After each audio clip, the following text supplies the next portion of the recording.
ingredients. This is half a cup of palak puree, half a cup of capsicum, 3 light green chilies chopped fine, half a cup of green peas, half a cup of French beans. This is 1 cup of a mixture of coriander and mint leaves. This is 1 cup of boiled and mashed potatoes, half an inch of ginger grated, 1 teaspoon of cumin, half a teaspoon of turmeric powder, half a cup of corn flour, half a cup of breadcrumbs, salt to taste, and 1/4 teaspoon of chaat masala as well as amchur powder.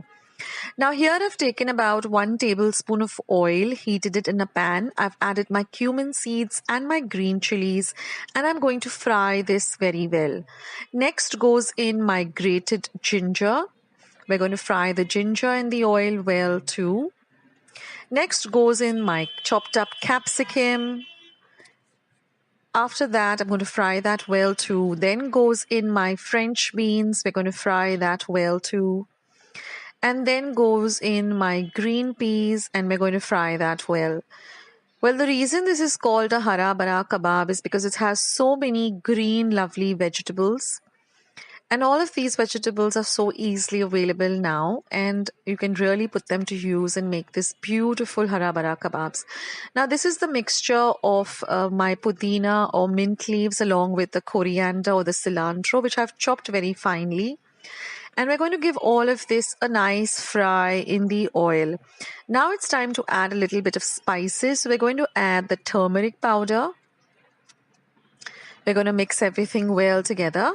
Then we're also going to add some salt to taste. Give everything a good mix. And after about 5 minutes of frying everything well, we're just going to turn off the heat, and we're going to let this mixture come to room temperature completely.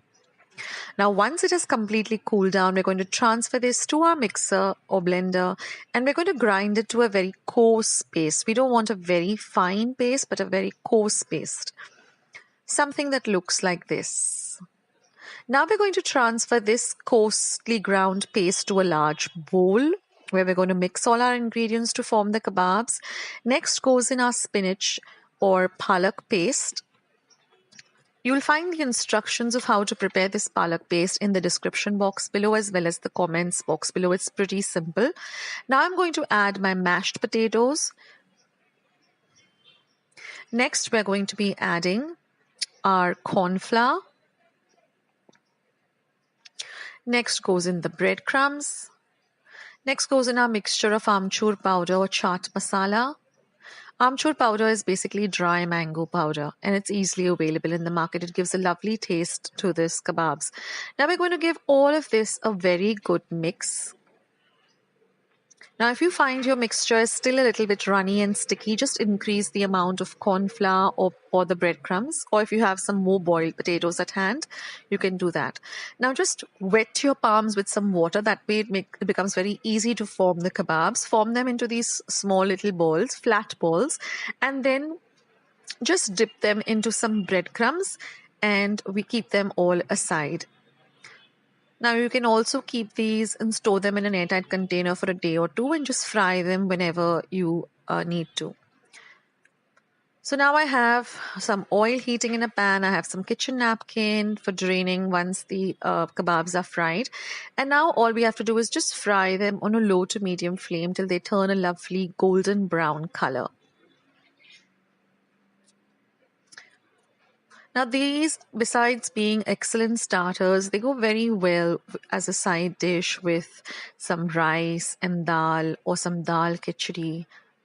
This is also a very nice item to give your kids in their tiffin box, or when they're just hungry, you can just make them and keep them. Don't keep them for too long, maybe a day or two in your refrigerator in an airtight container, and you can fry them whenever hunger strikes. So ensure that you fry everything well. I mean, the kebabs are nicely fried, so they've become nice and crispy too. You can also serve this with some lovely tomato ketchup or some pudina and coriander chutney.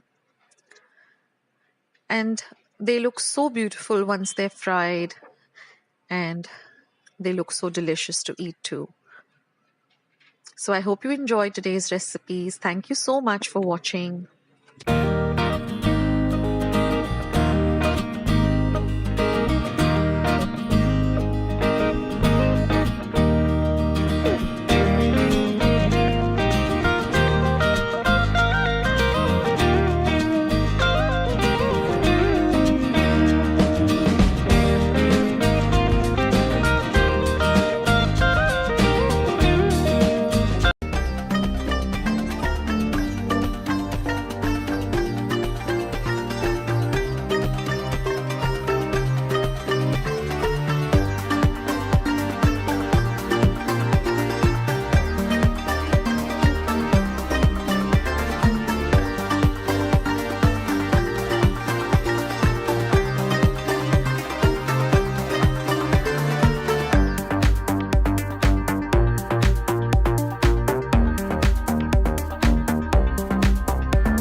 Delicious and quick recipe.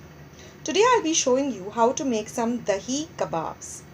So let's go through our ingredients. This is some hung curd. I will leave the instructions in the description box below as to how I prepared this hung curd.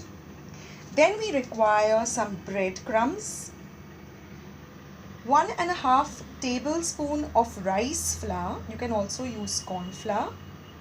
1.5 teaspoon of roasted cumin or jeera powder, 1 very small onion diced very finely, the paste of 2 light green chilies and half an inch of ginger, and salt to taste.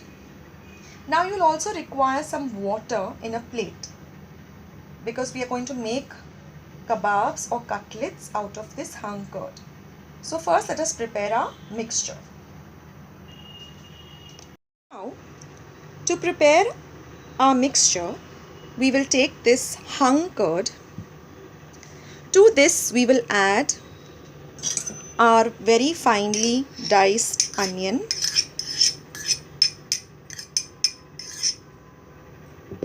next goes in our ginger and green chili paste,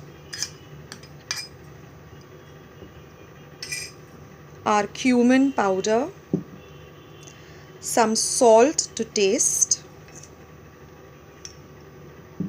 and rice flour. This rice flour is a binding agent. And now we are going to mix everything well together till everything gets well incorporated. Now once our mixture is well mixed, we are going to start making our kebabs. Now it is very important that you also keep a kitchen towel or a napkin because you have to wipe your hands quite often. So what we're going to do is we're going to first wet our hands, take a little of the mixture, form it into a small ball, and then roll it into your breadcrumbs and press it down to get a kebab like this. Now what I like to do is after I make this, I like to keep it in my refrigerator for at least half an hour and then fry it. Now you can deep fry it, you can shallow fry it. These kebabs are just melt in the mouth kebabs. So you can make this like this.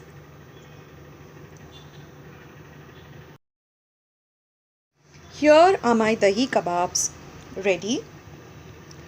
So I'll be keeping this in the refrigerator for at least half an hour and then we are ready to fry it.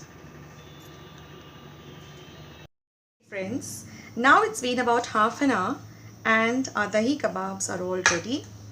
Here I have a plate lined up with some kitchen paper and I have my oil heating up.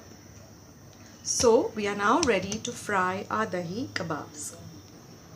You can shallow fry these, but they turn out nice and crispy and soft in the center if they are deep fried. Also remember to keep a little bit of gap between them. Don't overcrowd your pot. I learned this recipe from my sister-in-law, Dr. Anagha. The first time she had made it for us, it was just fabulous and we just couldn't believe this kebabs. They were so delicious. You have to try these kebabs out.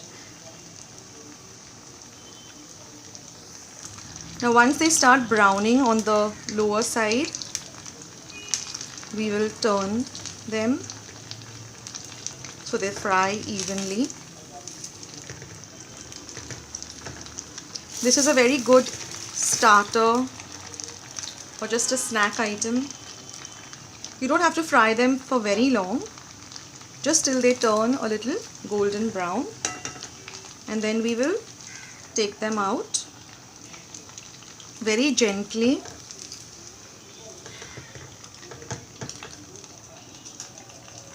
And in this way I will fry the rest of my dahi kebabs.